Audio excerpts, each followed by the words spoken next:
무릎은 인체에서 많이 사용하는 관절 중 하나로 체중도 견뎌야 하는 만큼 노화에 따른 퇴행성 변화가 빨리 찾아옵니다.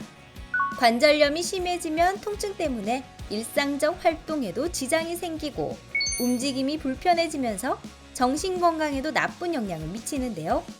다양한 주사 치료로 호전이 어렵다면 관절경, 절골술, 인공관절 수술 등 수술적 치료 및 재활 치료를 해볼 수 있습니다. 내 평생을 함께하며 고생해온 무릎. 100세 시대인 만큼 잘 대비해야 할 무릎 퇴행성 관절염의 수술적 치료에 대해 정형외과 전문의 김기범 교수가 알려드립니다.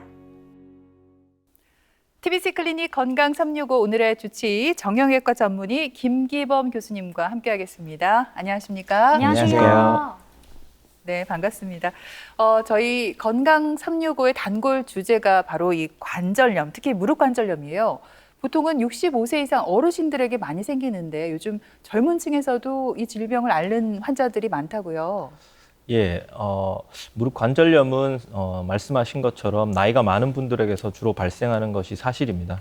특히 이제 우리나라가 초고령 사회로 진입을 하면서 우리나라 국내 데이터에 따르면 65세 이상 인구의 약 70에서 80%에서 무릎 관절염을 가지고 계신 것으로 보고가 되고 있고 그러한 추세가 좀 더 증가하는 추세입니다. 하지만 이런 관절염이 반드시 나이가 드신 분들에게만 발생하는 것은 아닙니다.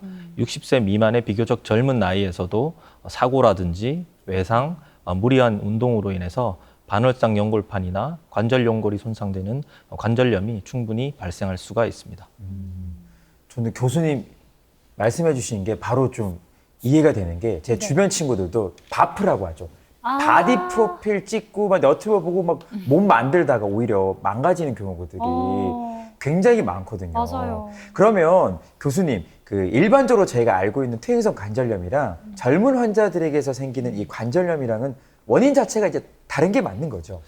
예, 조금 다를 수가 있습니다. 젊은 분이라도 이렇게 쪼그려 앉는 등의 무릎에 나쁜 생활 습관을 지닌 분들은 연골판 파열에 의한 이런 퇴행성 관절염이 발생할 수도 있고 다른 원인에 의한 2차성 관절염이 발생할 수가 있습니다. 아무래도 노인분들에 비해서 신체 활동이 많다 보니까 외상이나 사고에 의한 외상 후 관절염 아니면 몸의 대사나 잘못된 식이 습관으로 인한 통풍성 관절염, 세균 감염 등에 의한 화농성 관절염이 발생할 수가 있습니다. 네. 근데 연골은 재생이 어렵다고들은 하지만 그래도 젊으면은 이 세포도 젊어서 좀 이렇게 금방 돌아올 것 같거든. 뭐 예를 들어서 이쪽 팔이 좀 아프다 그러면 이렇게 안 쓰고 네. 안 움직이고 이러면은 금방 돌아오지 않을까요?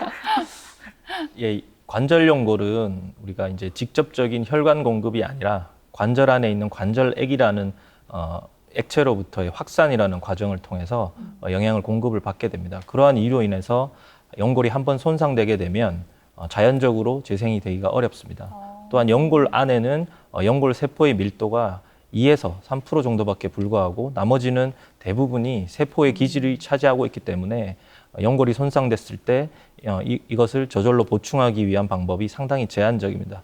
따라서 앞서 말씀드린 여러 가지 이유로 인해서 연골판이나 관절 연골이 손상이 되게 되면 60세 미만의 비교적 젊은 나이에도 관절염이 진행될 수 있습니다. 그러니까 연골이 손상되었다고 해서 쉬거나 뭐 안 쓴다고 해서 그것이 저절로 회복되는 것은 아닙니다. 네, 뭐 연골도 젊다고 해서 젊어지는 건 아니네요. 연골은 그냥 나이와 상관이 없다 이렇게 말씀해 주셨는데 그렇다면 60대 미만의 관절염이 있는 분들은 병원에서 어떤 검사로 진단을 받고 차후에 그 치료 방침을 정하게 될까요? 예, 일단은 먼저 환자의 병력 청취와 이학적 검사를 시행을 하게 되고 가장 기본적으로는 우리가 체중을 부하해서 엑스레이 촬영을 시행할 수가 있습니다. 이것을 통해서 우리가 관절염의 정도, 관절염의 병기를 판단을 하고 우리가 또한 다리의 전체적인 정렬, 모양이라고 하는데 그것을 판단을 하게 됩니다. 그러한 다음에 무릎 안에 우리가 반월상 연골판이나 관절 연골의 정확한 상태에 대한 평가 그리고 수술적 계획을 설정하기 위해서는 우리가 MRI를 시행할 수도 있습니다. 간혹 환자분들이 외래에 오셔서 CT로 평가가 어려운지 문의를 하시는 경우가 많은데 CT는 뼈 구조를 보기에 더 적합하기 때문에 골절 같은 것들의 진단에는 유용할 수가 있지만 연골이나 인대, 관절 안의 여러 가지 연부 조직의 상태를 정확하게 판단하기 위해서는 MRI가 필요하다고 생각하시면 됩니다. 디테일하게 보려면 CT보다는 이제 MRI를 이제 봐야 된다는 말씀인데 젊은 환자들 이렇게 치료할 때도 치료 방향이 조금 다를 것 같아요. 특별하게 좀 고려해야 될 사항 같은 게 있습니까? 예, 앞서 말씀드린 것처럼 이러한 영상학적 진단을 통해서 관절염의 어떤 정도를 평가를 하고 기본적으로 환자의 나이, 그리고 활동력, 직업력, 그리고 다리의 정렬이라고 하는 이런 다리의 전체적인 모양을 고려해서 우리가 치료 방향을 정하게 됩니다. 무엇보다 중요한 것은 이제 환자의 증상인데요.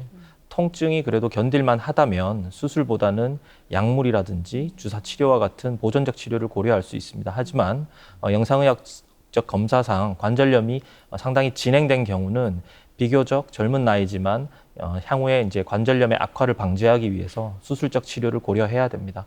아무래도 60대 미만의 환자분들은 수술적 치료에 대한 좀 거부감이 있으신 분들도 있고 해서 보존적 치료를 원하시는 분들이 좀 많습니다. 그래서 수술 방법에 있어서도 가급적이면 인공관절 수술보다는 관절을 보존하는 수식적으로 이렇게 많이 시행을 하는 경우도 있고 권하기도 합니다. 예. 네. 말씀하신 것처럼 뭐 주사나 재활 같은 보존적 치료도 있고 수술 이런 이제 다양한 방법들이 있다고 말씀을 해주셨는데 그래도 이제 이런 경우에는 무조건 수술을 좀 해야 한다 이런 케이스도 좀 있을 것 같거든요. 예. 뭐 관절염에 대한 수술이 종류가 굉장히 많기 때문에 우리가 일괄적으로 얘기할 수는 없지만 일반적으로 우리가 환자의 나이라든지 증상, 기능장애, 영상의학적 소견을 종합해서 우리가 수술을 결정을 하게 됩니다. 말씀드렸던 것처럼 엑스레이 촬영을 통해서 엑스레이 소견상의 관절 간격의 협소라든지 골극이나 골랑종의 형성을 평가를 하고 MRI 등을 통해서 인대라든지 반월상 연골판의 파열 그리고 관절 연골의 상태를 종합적으로 판단을 해서 수술적 치료를 결정을 하게 됩니다. 이를 통해서 우리가 관절염의 정도를 나누는데 보통 이제 1에서 4기로 나눌 수 있고 우리가 1기와 2기는 경도, 3기는 중등도, 4기는 고도의 관절염이라고 생각을 하시면 됩니다. 그래서 일반적으로 고도의 관절염, 4기 정도의 관절염이 있을 때 우리가 수술적 치료를 권하게 됩니다. 네, 그래요. 근데 무릎이 아프면 일단 큰 병원을 찾기보다 근처에 있는 가까운 정형외과를 다들 찾으시잖아요. 근데 보니까 관절 내시경 수술이라는 게 있던데 이건 어떤 수술인가요? 무릎에 이제 시행할 수 있는 가장 기본적인 수술 중에 하나라고 생각하시면 됩니다. 작은 절개와 우리가 초소형의 수술 도구를 이용하는 수술 방법입니다. 그래서 초소형 카메라인 관절경을 관절 내로 이렇게 삽입을 해서 물을 주입하고 관절 간격을 넓힌 뒤에 관절면이라든지 관절 내의 다른 구조물들을 우리가 관찰을 하게 됩니다. 흔히들 이제 시술이 아니냐고 이렇게 환자분들이 물어보시는데요. 네. 이것도 이제 엄연히 마취를 해야 되기 때문에 수술입니다. 그럼 마취면은 부분 마취를 하나요? 아니면 뭐 전신 마취가 들어가나요? 전신 마취라든지 하지 마취, 아. 전신 마취에 준하는 수술이라고 생각하시면 될 것 같습니다. 예. 그러면 교수님 내시경 그 수술이 모든 관절 이 질환이 있을 때 사용되지는 않을 것 같거든요. 특히 어떤 관절 질환이 있을 때 가장 좀 효과적일까요? 예, 뭐 모든 관절 질환에 적용되는 것은 아니고 주로는 이제 젊은 분들의 스포츠 손상과 같이 이렇게 십자인대 수술이라든지 반월상 연골 파열에 사용이 많이 되고 있고요. 관절염에서도 우리가 비교적 중등도 이하의 관절염에서 이런 관절 내시경을 통해서 관절 내 이물질을 제거를 하고 통증을 유발할 수 있는 퇴행성으로 찢어진 반월상 연골판 같은 것들을 부분적으로 정리를 하거나 필요에 따라서는 봉합하는 방법이 있을 수가 있겠습니다. 이것들을 통해서 우리가 관절 내 염증을 감소시키고 관절 운동 시의 어떤 물리적 증상을 개선함으로써 비교적 간단히 좋은 효과를 볼 수 있는 수술이라고 할 수가 있겠습니다. 네. 앞에서 그 연골은 재생이 안 된다 이렇게 말씀해 주셨어요. 저 같은 중년도 그렇지만 예은 씨 같이 젊은 사람들도 연골은 재생이 안 되잖아요. 저는 왜 뭐 제외를 예외인가요? 저처럼 같은 그래요? 나이로 봐야 되지 않을까요? 그럼요. 미안합니다. 네. 그러면 이렇게 이미 닳아버린 연골을 보충해 줄 수 있는 그런 수술은 없을까요? 예, 있습니다. 있어요? 예. 우와. 그래서 저희가 말씀드렸던 이런 관절 내시경을 보면서도 할 수도 있고 네. 관절 절개를 통해서도 할 수가 있는데요. 관절 연골의 병변 크기에 따라서 여러 가지 방법으로 연골 재생 수술을 시행할 수가 있습니다. 가장 기본적으로는 연골이 결손된 뼈에 구멍을 뚫어주는 미세절골술이라는 수술을 시행을 하기도 합니다. 이것은 이제 골수에서 줄기세포나 성장인자와 같은 좋은 성분들이 배출이 되어서 연골이 자연적으로 재생이 될 수 있도록 해주는 방법입니다. 예전에는 이런 미세절골술만 시행하는 경우가 많았는데 아무래도 이제 이런 미세절골술을 통해 형성된 연골은 생성된 연골의 질이 좋지 못하고 크기에 제한이 있기 때문에 최근에는 이런 미세절골술에 콜라겐이라든지 제대열 줄기세포 아니면 갈비뼈 유래 연골 조직 등 다양한 물질들을 우리가 주입해 줌으로써 이런 재생된 연골의 질을 향상시키고 비교적 큰 범위의 연골 결손에서도 재생을 기대해 볼 수 있는 좋은 방법들이 개발이 되어서 많이 시행되고 있습니다. 우리나라 여성분들을 보면은 생각보다 옷자 다리가 꽤 많더라고요. 어떻게 보면 이게 타고난 이제 신체적인 부분인데 이런 것도 혹시 좀 이제 젊은 환자들이지만 이런 부분이 좀 관절염의 유발 원인이 될 수 있을까요? 예, 상당히 중요합니다. 오. 예, 기본적으로 우리가 이제 다리 전장, 다리 전체를 촬영하는 엑스레이를 통해서 다리 정렬을 평가하는 것이 무릎을 진료하는 데 굉장히 중요하다고 보시면 됩니다. 특히 우리나라나 일본과 같은 동양인에서는 네. 흔히 O자형 다리라고 해서 안쪽으로 휜 다리를 선천적으로 가지고 있는 분들이 많습니다. 또한 우리가 오랜 자식 생활이나 무리한 노동, 쪼그려 앉기 등의 잘못된 자세가 지속이 되면 관절 안쪽에 마모가 집중적으로 진행이 되면서 O자형으로 이렇게 다리가 휘게 됩니다. 이러한 O자형 다리에서는 무릎 안쪽에만 이제 집중적으로 체중이 실리게 되면서 퇴행성 관절염이 촉진되는 악순환이 반복되게 됩니다. 만약에 다리가 O자형으로 휘어지는 증상이 나타나게 되면 퇴행성 관절염이 진행되고 있다는 신호로 보고 병원을 방문하셔서 정확한 진단을 받아보시는 것도 좋겠습니다. 저는 O자형 다리는 뭐 그냥 뭐 보존적 치료 좀 교정하고 이러면 괜찮을 것 같은데 지금 말씀하시는 뉘앙스를 봐서는 이게 뭔가 좀 저희가 수술로 좀 잡아줘야 될 필요가 있을 것 같거든요. 어때요? 예, 이 O자형 다리나 보존적 치료로는 교정이 어렵습니다. 그래서 진짜요? 이런 경우는 우리가 다리 모양을 바꿈으로써 전체적인 우리 체중 부하의 축을 바꿔주는 다리 교정술을 시행을 해볼 수가 있겠습니다. 변형 부위에 따라서 물론 다르긴 한데 우리가 가장 흔하게 O자형 다리는 아랫다리 경골에 있는 다리의 변형이 원인이 되는 경우가 많기 때문에 이런 경우는 우리가 근위경골 절골술이라는 수술을 시행을 하게 됩니다. 이런 근위경골 절골술은 65세 이하의 비교적 젊고 활동력이 있으면서 이런 아랫다리 경골의 약 5도 이상의 변형을 가진 무릎 바깥쪽은 비교적 온전한 경우에 우리가 시행해 볼 수 있는 수술입니다. 그래서 비정상적인 안쪽으로 치우친 다리의 축을 교정을 함으로써 우리가 무릎 안쪽에 가해지는 과도한 하중을 감소시키는 수술입니다. 그래서 이러한 수술을 통해서 통증을 완화하고 퇴행성 변화의 정도를 지연시켜서 무릎을 보존하면서 관절의 수명을 조금 더 연장할 수 있는 그런 방법이라고 할 수가 있겠습니다.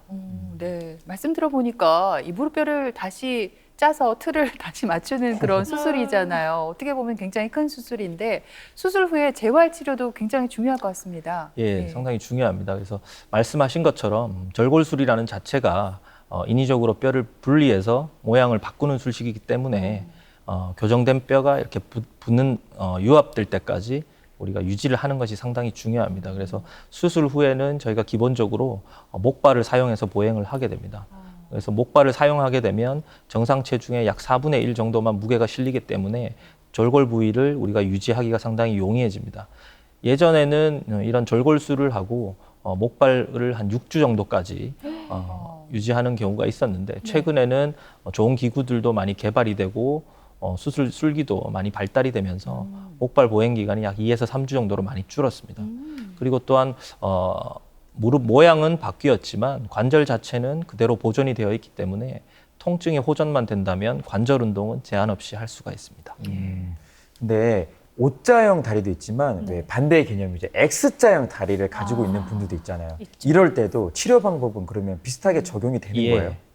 X형 다리는 동양인보다는 서양인에 많습니다. 그래서 우리가 다리가 X자, 그러니까 외반형이라고 하거든요.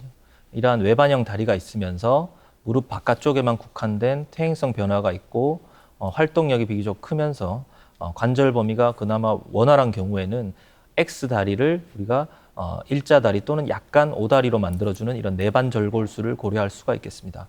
앞서 말씀드린 것처럼 변형이 어디 있느냐에 따라서 물론 수술적 방법이 달라지긴 하는데 대부분의 이런 X자형 다리는 대퇴골, 허벅다리뼈에 변형이 있는 경우가 있어서 이런 경우에는 대퇴골 아래쪽에 원위 대퇴 절골술을 시행을 하게 됩니다.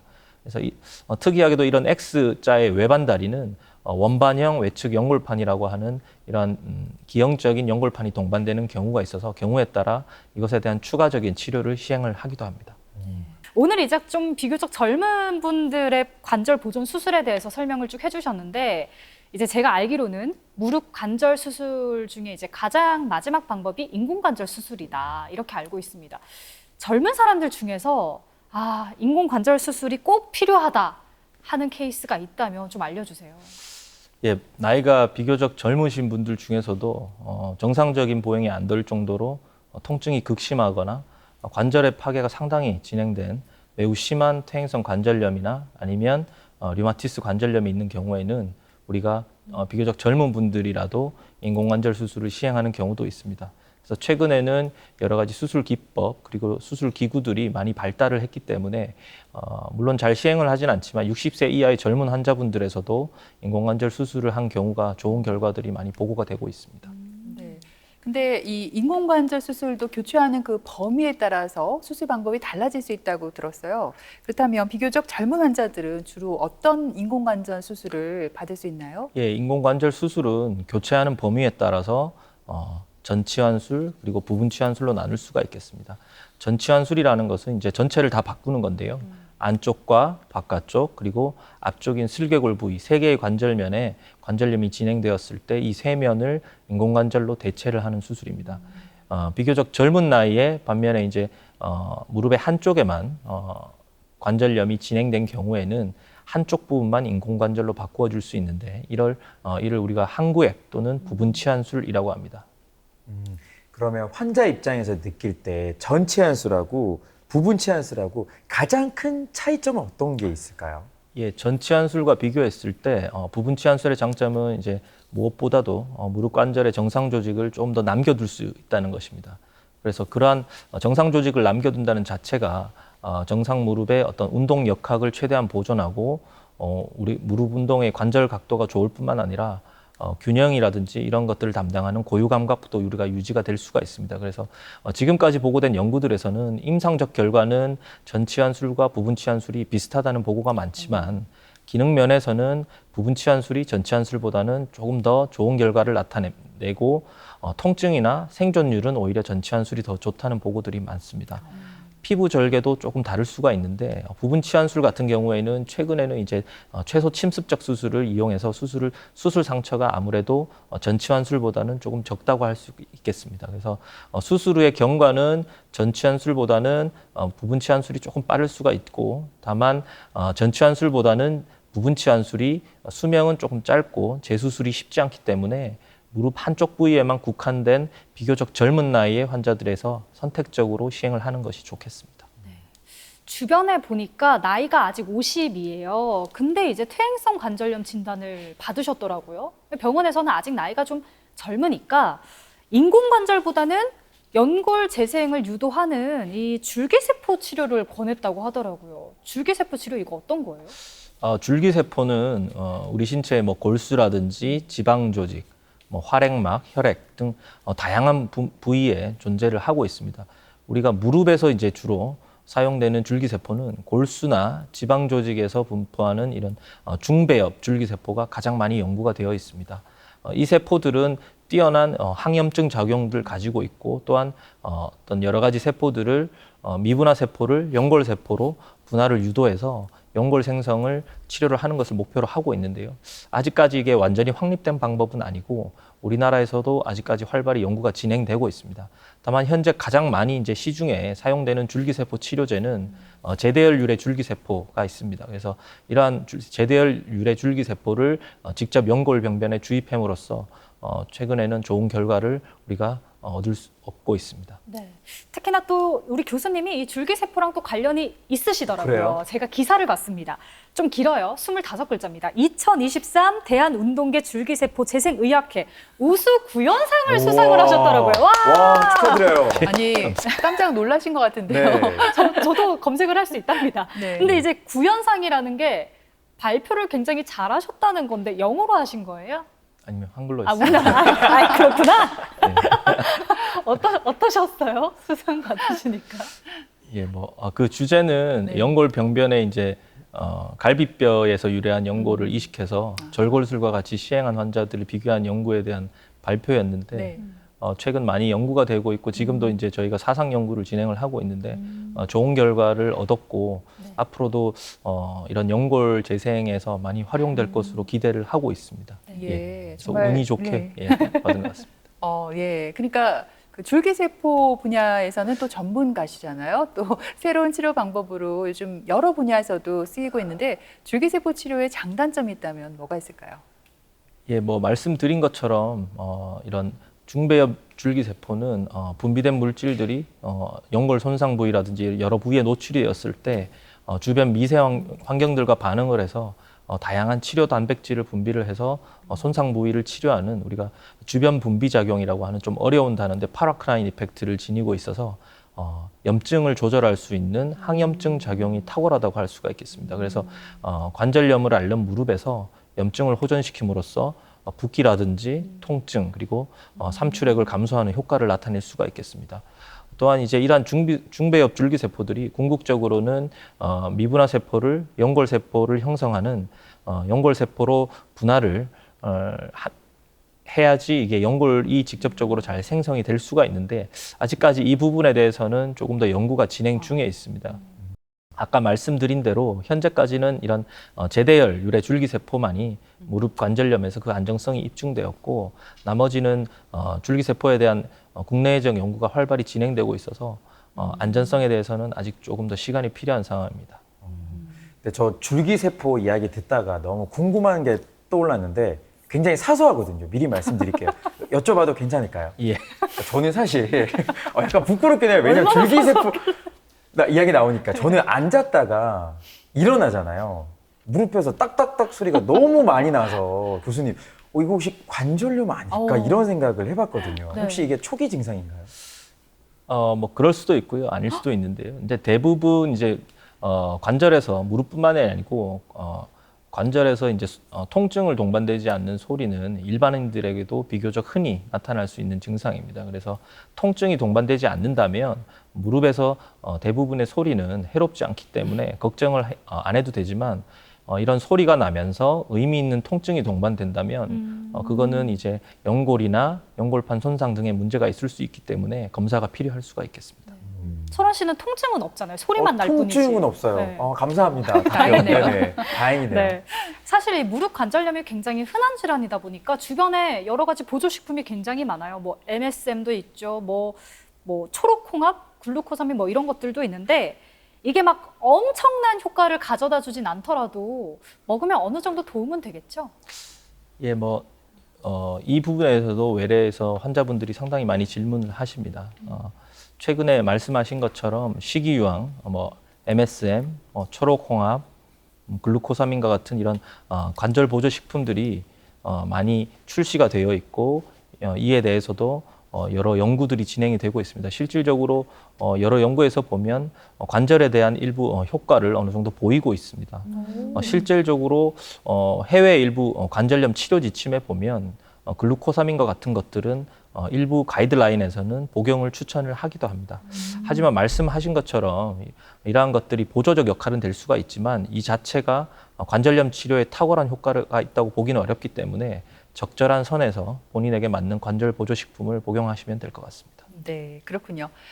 요즘 평균 수명이 늘어나면서 체력도 좋아지고 활동 반경도 넓어지고 있습니다. 이런 상황에서 비교적 젊은 환자분들 내가 벌써부터 관절염이야?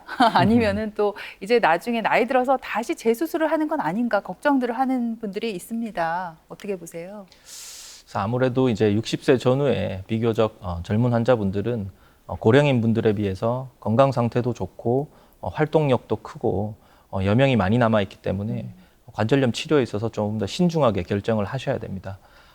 환자의 나이가 젊으면 활동력이 크기 때문에 인공관절 수술을 일찍 받게 되면 수명이 짧아질 위험성이 있기 때문에 아직까지 우리가 수술 기술과 기구가 좋아졌다고 하지만 인공관절의 수명은 15년에서 20년 정도로 제한되어 있습니다. 그렇기 때문에 너무 이른 나이에 수술을 받게 되면 재치환수를 받을 가능성이 높습니다. 그래서 비교적 젊은 나이, 특히 뭐 50대 같은 경우에는 통증이나 기능 저하가 심하지 않다면 일단 보존적 치료를 시행하시되 수술적 치료가 불가피한 경우는 앞서 말씀드린 관절 보존 수술이나 반치환술과 같은 이런 최소한의 수술을 고려하시는 것이 좋겠습니다.